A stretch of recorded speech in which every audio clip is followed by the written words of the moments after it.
제19장.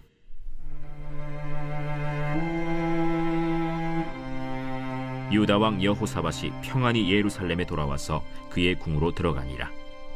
하나니의 아들 선견자 예후가 나가서 여호사밧 왕을 맞아 이르되, 왕이 악한 자를 돕고 여호와를 미워하는 자들을 사랑하는 것이 옳으니까.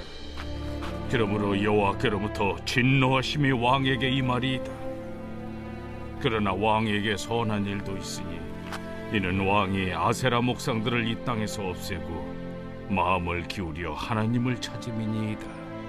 여호사밧이 예루살렘에 살더니 다시 나가서 브엘세바에서부터 에브라임 산지까지 민간에 두루 다니며 그들을 그들의 조상들의 하나님 여호와께로 돌아오게 하고, 또 유다 온 나라의 견고한 성읍에 재판관을 세우되 성읍마다 있게 하고 재판관들에게 이르되, 너희가 재판하는 것이 사람을 위하여 할 것인지 여호와를 위하여 할 것인지를 잘 살피라. 너희가 재판할 때에 여호와께서 너희와 함께 하심이니라. 그런즉 너희는 여호와를 두려워하는 마음으로 삼가 행하라. 우리의 하나님 여호와께서는 불의함도 없으시고 치우침도 없으시고 뇌물을 받는 일도 없으시니라.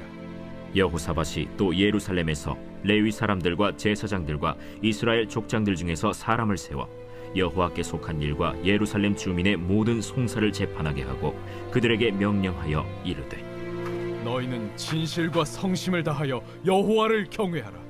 어떤 성읍에 사는 너희 형제가 혹 피를 흘림이나 혹 율법이나 계명이나 율례나 규례로 말미암아 너희에게 와서 송사하거든 어떤 송사든지 그들에게 경고하여 여호와께 죄를 범하지 않게 하여 너희와 너희 형제에게 진노하심이 임하지 말게 하라.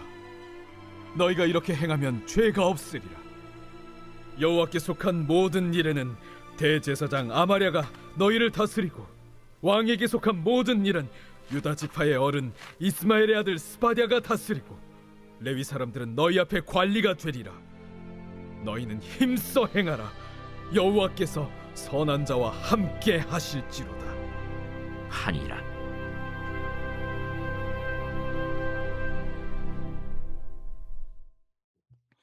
오늘 새벽에도 주님의 보좌 앞으로 나오신 성도님들에게 하나님의 은혜와 평강이 함께 하시기를 축원드립니다.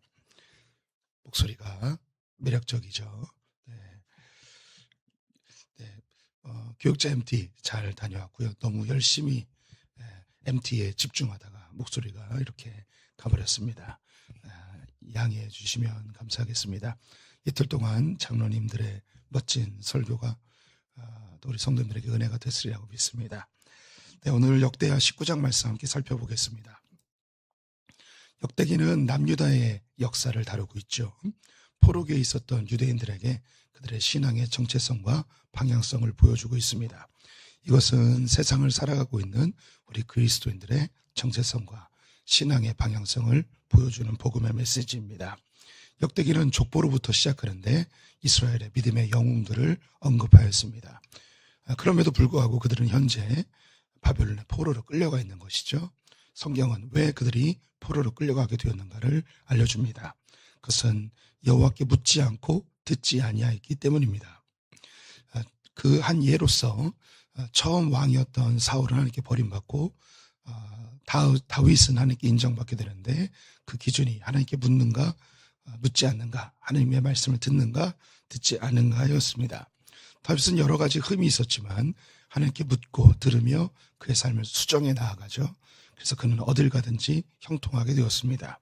하나님과 동행하는 삶이 얼마나 기쁜지 알았던 다윗은 하나님을 위하여 성전을 짓고자 하였죠. 하지만 그는 성전의 건축을 위한 준비만 하였고 그의 아들 솔로몬이 성전을 완성하게 됩니다. 하나님께서는 성전을 향해 언약을 선포하셨는데요. 성전에서 기도하고 성전을 향하여 기도하는 자들은 하나님께서 주목하여 보고 들으시겠다고 약속하셨습니다. 이것은 단지 건물로서의 성전이 아니고 하나님께 묻는 것에 대한 언약이었죠. 솔로몬이 죽은 이후 나라는 반으로 나뉘게 됩니다. 북쪽 이스라엘 여로보암은 하나님과의 언약을 버려버립니다. 다윗의 왕조를 영원히 하고 성전을 향한 기도를 들으시겠다는 다윗 언약과 성전 언약을 버리게 되어지죠. 반면 남유다의 르호보암, 그리고 아비야, 아사, 여호사밧으로 이어지는 이 왕들은 여러 흠이 있었지만 하나님의 언약을 소중히 여기는 모습을 보여주었습니다. 우리는 이 여호사밧에 와 있는데요. 여호사밧은 남유다의 왕들 중에 가장 성공적인 왕이었다고 말씀을 드렸습니다. 그는 다윗의 길로 행하였고요. 우상을 제거하고 또 온 백성들 가운데 율법 교사들을 세워 말씀을 가르치는 사역을 하였습니다. 이것은 이스라엘의 왕들 중에 보기 드문 일이었죠. 이 지도자들을 세우고 제사장들과 레위인들을 세워서 유다의 성읍들에 돌아다니며 두루마리 성경을 가지고 직접 가르치는 일을 하게 하였습니다.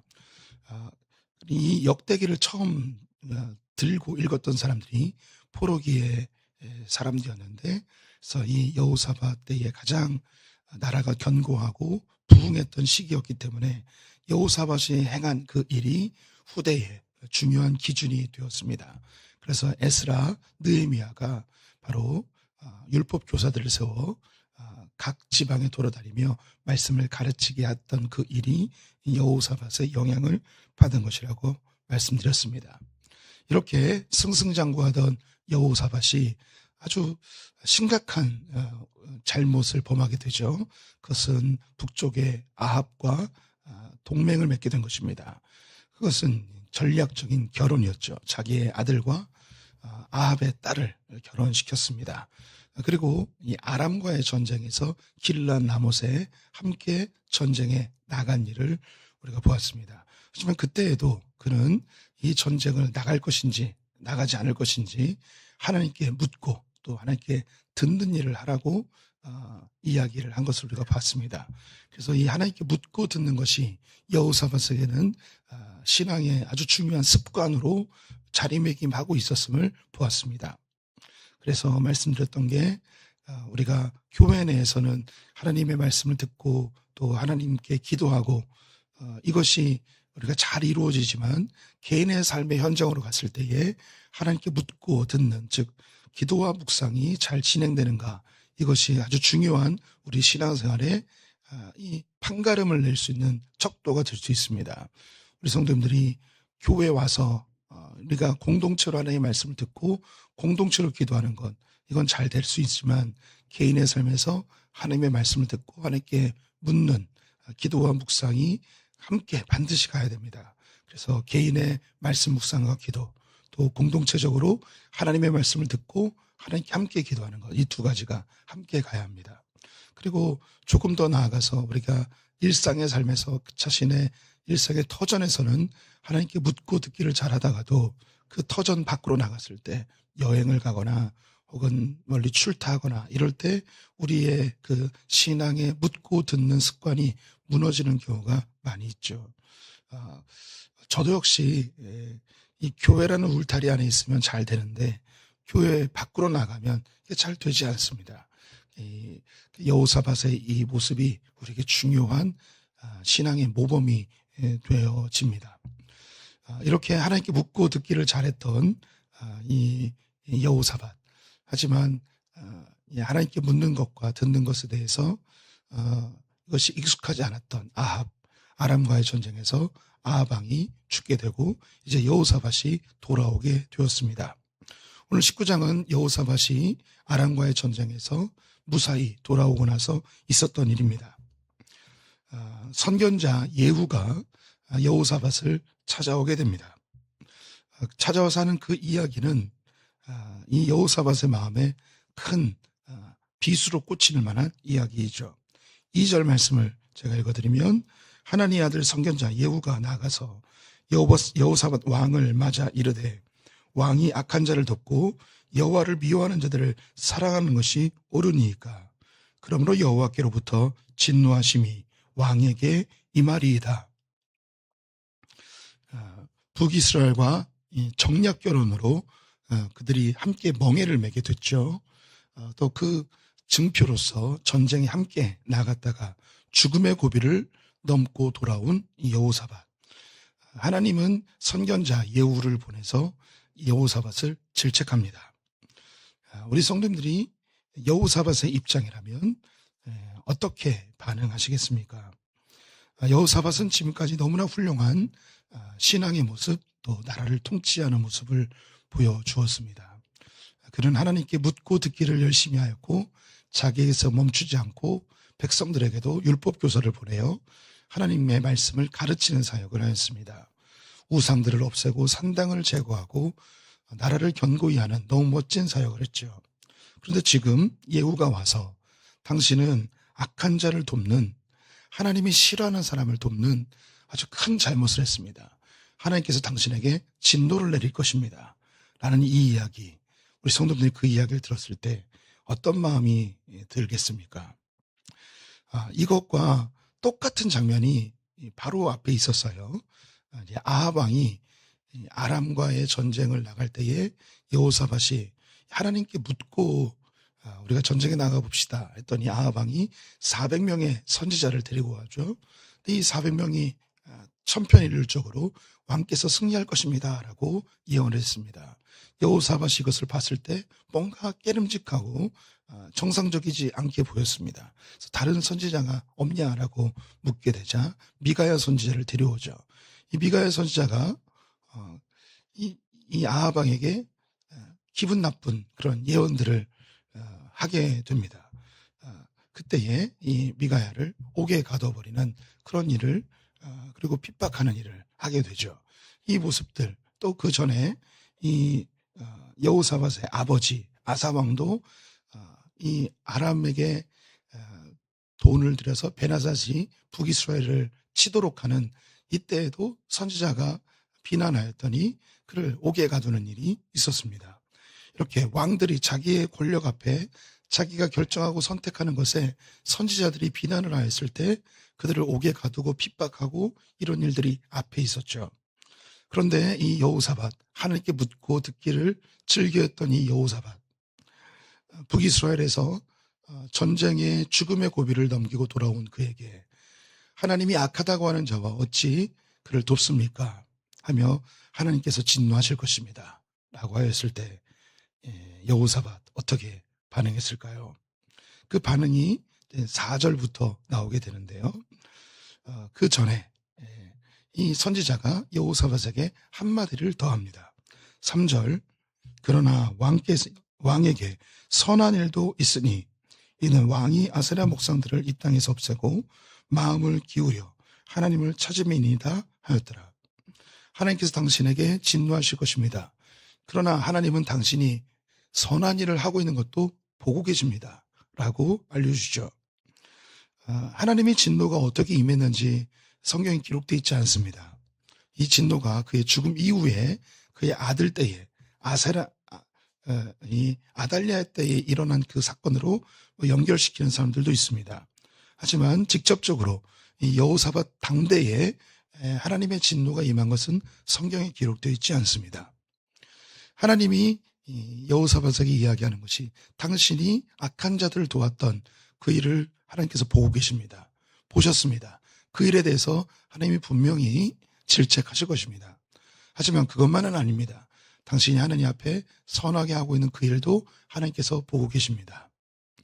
이 이야기를 들었을 때에 아마 제가 여호사밧의 입장이라면, 아니 내가 지금까지 하나님 위해서 얼마나 열심히 했는데, 주님 나라 위하여서 이 일도 하고 저 일도 하고 이렇게 헌신하고 저렇게 헌신했는데 어떻게 나한테 이렇게 하나님이 진노하시고 나를 질책할 수 있어. 선지자를 감옥에 가둘 수도 있고 하나님에게 마음이 확 닫혀버려서 주님과 멀어질 수도 있습니다. 그의 아버지 아사왕 때에 그랬죠. 아사왕이 35년 동안 통치를 잘하다가 하나님 앞에 한번 질책당하더니 하나님과 완전히 멀어져 하나님의 진노를 받아 발에 병이 생겨 생을 마감하게 됩니다. 우리도 신앙생활 하면서 꼭 하나님이 아니어도 목회자나 혹은 교회의 누군가로부터 나의 신앙의 그 근본을 흔드는 질책 혹은 상처받는 말을 들을 때가 있습니다. 내가 이 교회에서 일도 하고 저 일도 하고 하나님 위해서 이렇게 헌신하고 저렇게 헌신했는데 왜 목사님이 나에게 이런 말을 할 수 있어? 하며 그것이 큰 상처가 돼서 내 신앙 전부가 무너지는 경우들을 어렵지 않게 보게 됩니다. 우리 성도님들 주변에도 그런 일들이 분명히 있을 거고 어쩌면 우리 성도님들이 신앙생활 하면서 그런 경험을 하신 분들도 있을 거예요. 여호사밧이 이 일 이후에 무슨 일을 했는지를 함께 봅시다. 4절 말씀에 여호사밧이 예루살렘에 살더니 다시 나가서 브엘세바에서부터 에브라임 산지까지 민간에 두루 다니며 그들의 조상들의 하나님 여호와께로 돌아오게 하고, 하나님께 질책을 받았습니다. 너 이거 잘못했어. 하나님의 진노가 임할 거야. 라고 하였더니, 내가 주님께 더 충성스럽게, 더 하나님 앞에 성실하게 반응해야겠구나 하며 에브라임 산지부터 브엘세바까지, 이건 남유다 전체를 이야기합니다. 이곳에 백성들에게 하나님께로 돌아오도록 그가 더 가열차게 신앙적인 열심을 내는 것을 보게 되죠. 그 이후에 보게 되면 재판장들을 세워서 각 고을마다 하나님의 말씀대로 나라를 다스리는 일을 하게 합니다. 또 예루살렘에는 대제사장을 세워서 하나님과 관련된, 즉 신앙적인 관련된 일들에 대해서 또 재판을 하도록 이야기하죠. 오늘 이 여호사밧이 이런 하나님 앞에 재판관을 세우고 더 백성들 앞에 열심을 낸 그 핵심적인 이야기가 마지막 11절에 기록되어 있습니다. 11절 말씀을 제가 읽겠습니다. 여호와께 속한 모든 일에는 대제사장 아마랴가 너희를 다스리고, 왕에게 속한 모든 일은 유다 지파의 어른 이스마엘의 아들 스바다가 다스리고, 레위 사람들은 너희 앞에 관리가 되리라. 너희는 힘써 행하라.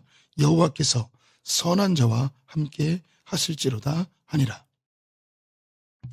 여기서 핵심적인 단어는 선한 자와 함께 하시는 하나님입니다. 요 선한 자, 이 선이라는 단어가 어디 있었냐면 3절에 있었습니다. 3절을 다시 보시면 그러나 왕에게 선한 일도 있으니 라고 되어 있습니다. 이 여호사밧이 그가 분명히 잘못했어요. 하나님께서 악한 자와 함께 멍에를 매지 말라고 했던 그 이야기를 어긴 거죠. 우상 숭배하는 아합과 정략 결혼을 하고 그를 돕고, 이 일이 분명히 잘못됐습니다. 그런데 하나님께서는 자기에게 진노를 내리셔야 되는데 자신의 선한 일을 보시고 이 진노를 감하시거나 제하여 버리시는 이 하나님을 경험하게 된 거예요. 그래서 우리 백성들이 하나님의 말씀을 어길 수도 있고 잘못 살 수도 있고 죄를 질 수도 있지만, 우리 백성들이 하나님 앞에 선한 일을 할 수 있도록 더욱 그들을 돕고 그를 바른 길로 인도하게 되면 하나님께서 그들의 연약하고 부족한 모습까지도 하나님께서 덮어주시고 그들에게 은혜를 주시는구나 라는 이 놀라운 영적인 진리를 깨닫게 됐습니다. 그래서 이 백성들에게 너희는 힘써 행하라. 여호와께서 선한 자와 함께 하실지로다. 우리 성도님들은 이제 선과 악을 구분할 수 있으시죠? 성경에서 선과 악은 나쁜 일, 악한 일 이런 개념이 아닙니다. 선한 것은 하나님 편에 서는 것이고 악한 것은 하나님 편에 서지 않는 거예요. 그래서 그들이 완벽하지 못해요. 죄가 있어요. 허물이 있어요. 그들이 쓰러지고 실수하고 그들이 하나님과 멀어질 수도 있어요. 그런데 그들은 다시 또 하나님 편에 서려고 힘쓰고 애쓰게 되어지면 그들이 연약하고 부족함이 있어도 덮어주시는 하나님을 경험하게 되었습니다. 선지자가 찾아와서 어떻게 악한 자를 도왔습니까? 하나님께서 진노하실 것입니다 라고 하였어요. 하지만 하나님께서는 당신의 선한 일도 보고 계십니다. 이 이야기를 듣고서 내가 허물이 있고 죄가 있고 부족함이 있지만 주님께서 나의 선하심을 보고 나의 선한 일을 보고 하나님 편에 서려고 하는 그 애씀을 보고 나를 덮어주시는구나. 하나님의 진노가 임하지 않게 하기 위해서 내가 더 주님 편에 서야겠구나 라는 그런 깨달음을 얻게 된 거죠. 그래서 백성들에게 이 선한 일을 하도록 재판관을 세우고 하나님의 말씀을 가르치는 일을 하게 합니다. 하나님은 그런 분이십니다. 다윗도 그랬고 여호사밧도 그렇고 부족하고 허물이 있고 죄가 있어도 하나님 편에 서려고 하나님의 선하신 일, 주님이 기뻐하시는 일을 하려고 힘쓰고 했으면 하나님께서 그 연약함을 덮어주시는 분이시죠. 저와 우리 성도님들이 그렇게 살아왔습니다. 그런데 우리에게는 이 여호사밧이 깨달은 것보다 더 놀라운 진리를 깨달은 바가 있습니다. 그것이 무엇인가? 바로 예수 그리스도의 십자가의 보혈입니다. 우리 성도님들이 어떤 모양이든 어떤 연약함이든 어떤 죄가 있더라도 우리는 예수 그리스도의 피를 의지하면 주님이 이야기하신 가장 선한 일, 가장 주님이 기뻐하시는 주님 편에 서는 것, 주의 이름을 부르는 자는 구원을 얻는 그것, 예수 그리스도 외에는 구원받을 만한 이름을 이 세상에 주지 아니한 것, 그 이름을 영접하는 자들에게는 하나님의 자녀가 되어지는 것, 주의 보혈의 능력으로 우리의 모든 죄가 흰눈보다 더 이게 바뀌어지는 것, 우리 성도님들이 결코 완벽하지 않습니다. 하지만 우리가 주님 편에 서기를, 하나님의 선한 일을 행하기를 힘쓰신다면 우리의 연약함과 부족함과 죄악도 주님이 다 덮어주십니다. 주여 주여 하는 자마다 다 천국에 들어가는 것이 아니라고 하였죠. 하나님의 뜻대로 행하는 자가 천국에 들어간다고 하였습니다. 바로 그 하나님의 뜻이 예수 그리스도의 이름을 부르는 것이죠. 우리 성도님들, 여호사밧 너무 멋진 신앙의 선배입니다. 우리 성도님들이 하나님 앞에 질책을 받을 때도 있고요, 우리의 죄악 때문에 하나님께 고난을 당할 때도 있습니다.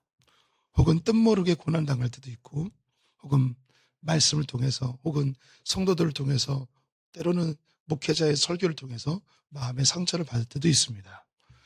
그때에 하나님과 멀어지는 쪽이 아니라 오히려 하나님께 더 가까이 가는 쪽을 선택하셔야 됩니다. 하나님께서 우리 성도님들이 어느 편에 서는가를 보고 계시죠. 다 부족합니다. 다 허물이 있습니다. 다 죄악이 있습니다. 그런데 하나님 편에 서게 되면 하나님이 그 모든 허물을 덮어주시는 분이십니다. 그 은혜의 날개 아래로 늘 피하시고 주님 편에 서시는 성도 되시기를 축원드립니다. 기도하겠습니다. 하나님, 우리는 우리의 열심으로 하나님의 일을 한다고 하면서 조그만 상처와 인정받지 못하거나 혹은 하나님께 고난이 찾아오면 우리의 열심을 포기해버리고 하나님과 멀어지는 우리의 연약함을 발견하게 됩니다. 하지만 여호사밧이 좋은 신앙의 모범으로 서 있습니다. 우리가 상처를 받거나 힘들고 고난이 올지라도 오히려 더 주님 편에 서기를 힘쓰는 자들 되게 하여 주시옵소서. 우리와 하나님과의 관계를 멀어지게 하는 속이는 영, 거짓의 영, 사단에게 놀아나는 자들이 아니라 하나님 편에 서서 주님의 은혜의 날개로 덮으심을 경험하는 자들 되게 하여 주시옵소서. 우리는 여러 흠이 있지만 예수 그리스도의 이름 아래 서 있습니다. 주님, 우리를 덮어주시고 주의 긍휼을 날마다 베풀어 주시옵소서. 오늘 하루 주님께 의탁하며 예수님의 이름으로 기도드렸습니다. 아멘. 하늘의